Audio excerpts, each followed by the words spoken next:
This presentation, I think, is going to be a little less thoughtful than we've just listened to, but it's an important one for me. I find it quite difficult to actually put this together.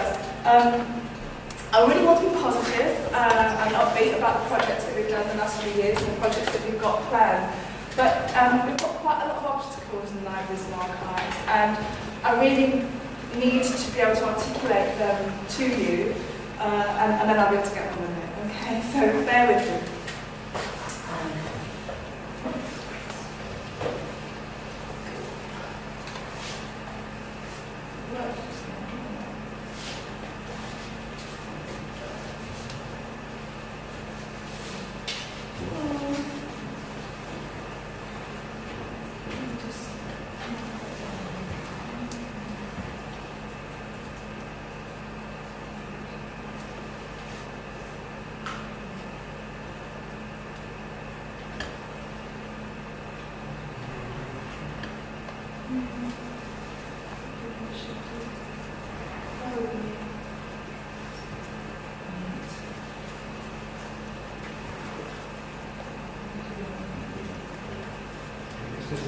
You were just at the end, Jane. You just needed to drag the thing all the way back to the beginning. I think that's all.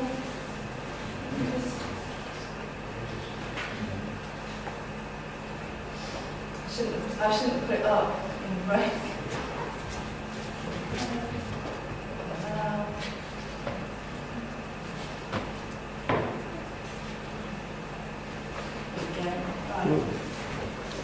Right. This is our print world. Okay, so we're selecting and we're collecting print material for our specialist libraries, for our HE libraries. We're preserving and we're conserving the material. We bind it, we preserve it, we curate it, we organise it. We have set taxonomies to organise and creating this material. We make it accessible for people who walk through the door, and that's quite a comfortable place for us to be. But now the digital, never do a Prezi, because, okay, over there, the digital has changed things for us. Also, it's suddenly gone blind, so I can now do the librarian. It's changed things. We are actually doing very little selection now. We quite often don't acquire content, we license content. So we're not building these libraries anymore. And we've got different ways of purchasing materials. So we're very much looking towards our users to purchase the material on our behalf, so evidence-based purchasing. And as a result, as librarians and archivists, we've developed new skills in licensing, in negotiation, and in copyright, importantly in copyright. Okay, preservation and conservation, that says definitely, we absolutely definitely need to preserve all this material. For published material, that's quite straightforward. So we're using sort of nationally, international systems like clocks, locks and Portugal, which are allowing us to deliver online material should there be a catastrophic event. But when it comes to our locally produced, archival, digitised material, it's more difficult, it's more complex. Here at Sussex, we've bought Archivum, which is a service which will allow us to store and make available digital material. But we need to build the infrastructure on top of that and develop skills as well to be able to work with systems like Archivum. I'm a bit disappointed that there's no one here from ITS today, because I think that's an important part of what we're trying to do. Curating and organising, I thought that says getting there. I thought about struggling. We are struggling a little in terms of curating and organising digital material, but we're getting there slowly. Standards are all over the place, and that's a little because of the publishers are a little bit all over the place. But we need to be, with the digital world, in terms of metadata, it needs to be far more portable. So the metadata in the print world needs to be as portable as the metadata does need to be in the digital world. And so, our libraries need to be able to ingest this stuff into third-party systems. You need to be able to do your creative stuff with the metadata. And we're beginning to develop new skills and new taxonomies to enable us to curate and organise digital materials. And lastly, but not leastly, we need to make this stuff accessible. Okay, so this is, and always has been, a very deep and distinctive role for libraries and archives. But the digital world has made it so much harder, not least because of authentication, and it's very important to make that simple. So when you're coming in and using online materials in libraries and in archives, you need to not have any barriers. It's very important that we look and make sure that those barriers aren't there, and we're working on that all the time. So it's a straightforward, easy access for researchers and for all our users. But it's just about the fact that there's so much more information available. So the digital world is giving us it's giving you as researchers and giving us as librarians so much more information to make accessible. You've been wanting to mine. I mean, I have to say this has been around in the sciences for quite a long time, more so in the humanities now. So you're wanting to be able to mine that knowledge, and we've heard a lot about that this morning. So being able to get to that data in different ways. One of the first inquiries I ever had in Sussex, a long time ago, at least 10 years ago, was a doctoral student who came up to me and was using Evo, English books online, and he wanted to know how many images of beards there were in English books online, and I had no way of being able to show that kind of, he had to go through each individual record and look for any references of beards if those references were there. But this was images. Images very, the tagging and the description of images is nowhere near as good as the tagging and the description of text. Okay, so we're well aware that we need to look for different solutions to make all this data available. And I guess the analysis is coming in. Okay. Right, I've already alluded to this, but the digital world is meaning that we need to make lots of different new connections, different kinds of dialogues with different kinds of people. I want to mention IT, infrastructure within the institution. Libraries have long worked closely with IT, very sometimes being converged. In some institutions, the library and the IT departments are converged, not necessarily a good thing. But we've always been close, and our systems now are becoming less bespoke. Libraries used to have very bespoke systems. Our systems are now less bespoke, so we're becoming more and more reliant on IT services as they are, as their driver is to offer services 24/7, and we can't possibly achieve that. So we work very closely with IT, but we also do lots of meaningful work and exchanging information with other departments. So technology enhanced learning, research office, and the departments that look after lifelong skills, lifelong digital skills, so careers department. So lots of conversations with researchers. So researcher behaviour is changing with the digital. And so we increasingly find ourselves at the centre of research bids, which we never have been before, where a digital element is concerned, is required. Very often the funding councils require that those digital outputs are sustainable, and institutions sustain those digital outputs, and they're developed, and that's a conversation very often had with the library, with the archive. So that's another area we're looking at. And our dialogue with publishers is changing.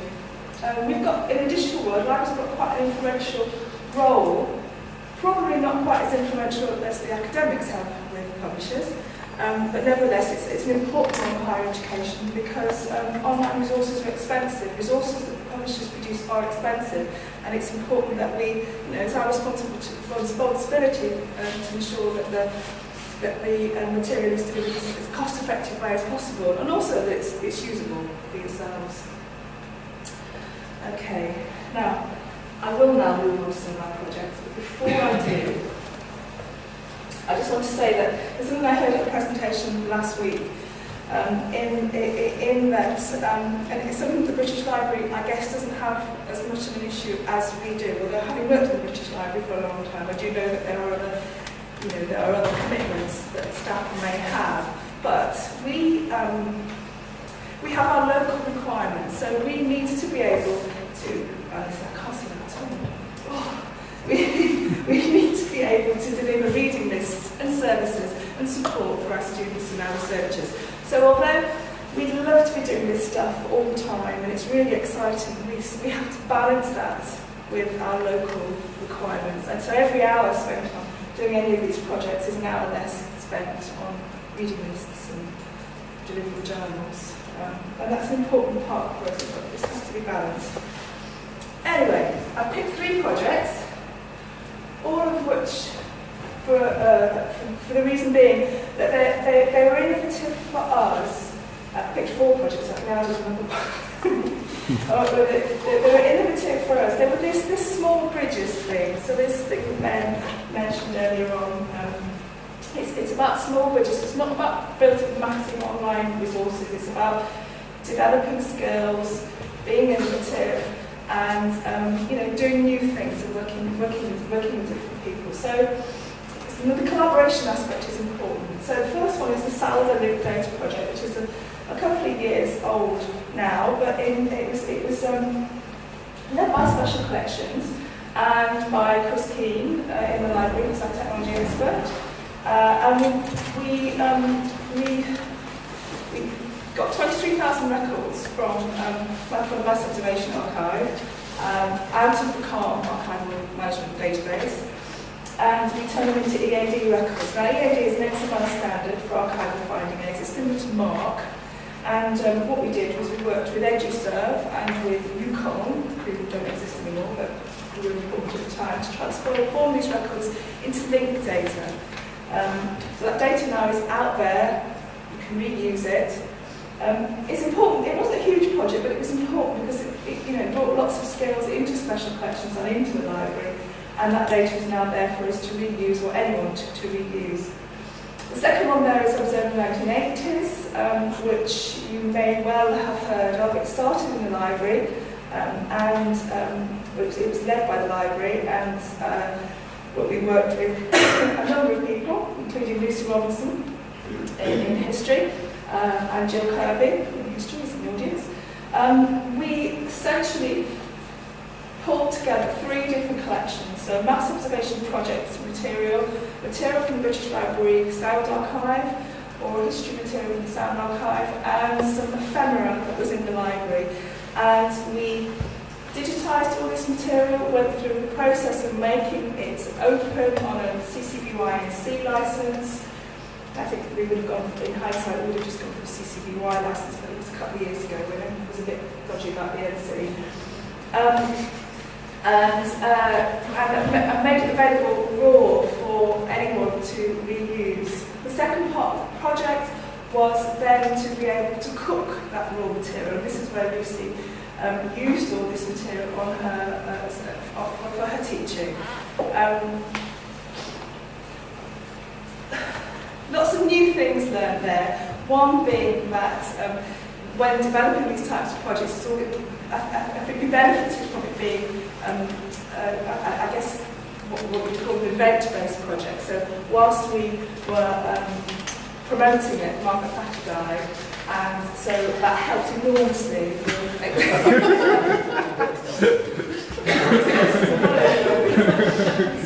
But it just pushed it right out in the media, and it's and because of what it is, that is essentially creating open educational resources. Finding this, creating open educational resources, it meant that they were then reused. So it was an incredibly important part of this project that the reuse was there, and we got the promotion. AHRC Being Human project, that was something that was part of a festival that was run by the SAS, called Advanced Studies, last year, to open up humanities to a wider audience. What we did as part of that was that James Grimster, who is the CEO of the Orange Leaf system, and the Orange Leaf system sits on top of our 2 archival management systems and the Mimsy system over at the Keep. The Mimsy is the museum system, and what he did was he worked with us to run a hack day, if you like. The librarian didn't like us calling it a hack day. We thought, I'll call it a hack day here. And we hacked a lot of the data we worked with data developers and artists to hack this particular data and to create visualizations. This all culminated in an event at Senate House last year. The last one here is collecting catalogues, which May sound a bit dull, but I think we're quite proud of it. I've already mentioned one where you've got 3 instances of a catalogue at the key. You've got our catalogue, you've got the catalogue of the East Sussex Record Office, and you've got the Mimsy catalogue, which is the Brighton Pavilions catalogue, and the Orange Leaf catalogue sits across it, so you can search across all 3. We've also got the Sabre project, which is uses our data, the data from the University of Brighton, and NHS data. So you've got 3 different systems, 3 separate suppliers, and we Chris, put on top of this some open source software called VU Fund, and this is for the BSMS students. So the BSMS students, the medical students, need to be able to use all 3 catalogues, and this allows them to just have one place to go to, and this is very, very much welcome. So not very exciting, but quite exciting for us. And finally, I'm just going to run through some of the stuff that we're doing. I do this a little bit to irritate Tim, because we work a lot with commercial. I like working with commercial suppliers because I think they've got a lot to help us to tell us, to share lots of skills in there. So the first one, we're going to work with Semantico, who are a local technology company, and we are going to look at discovery, so how our users discover our material. The second word is UX, so not just looking at our catalogue, but looking at how they can use our website. And we'll be doing that next year. We are also working with Sage and Adam Matthews. We've got a long-standing relationship with Sage. Adam Matthews is part of Sage now. Now, they have given us money for a number of scholarships, Hive Scholars and the undergraduate scholars, where we look at information-seeking behaviour. But what we want to do next year is to work with our Technology Enhanced Learning team and put together publications using our special collections. So that they'll be used within teaching. Adam Matthew there, because they have also given us some money for an internship over the special collections. Looking at how digital archives are used as opposed to print archives in teaching. Third one down there is we are part of the British Library's bid for securing the UK sound heritage. We hope to be a regional hub. That's the Keep hopes to be a regional hub, and the university bit of the Keep is going to lead on that if they get the funding. We're bidding to the ESRC for Festival of Science funding. Last year we had a series of events where we spoke at a lot of local hubs about mass observation. We're doing the same thing again this year. And I know that might look quite boring at the end, National Catalogue Grant Funds. We are applying for funding for catalogues during the Jewish collection.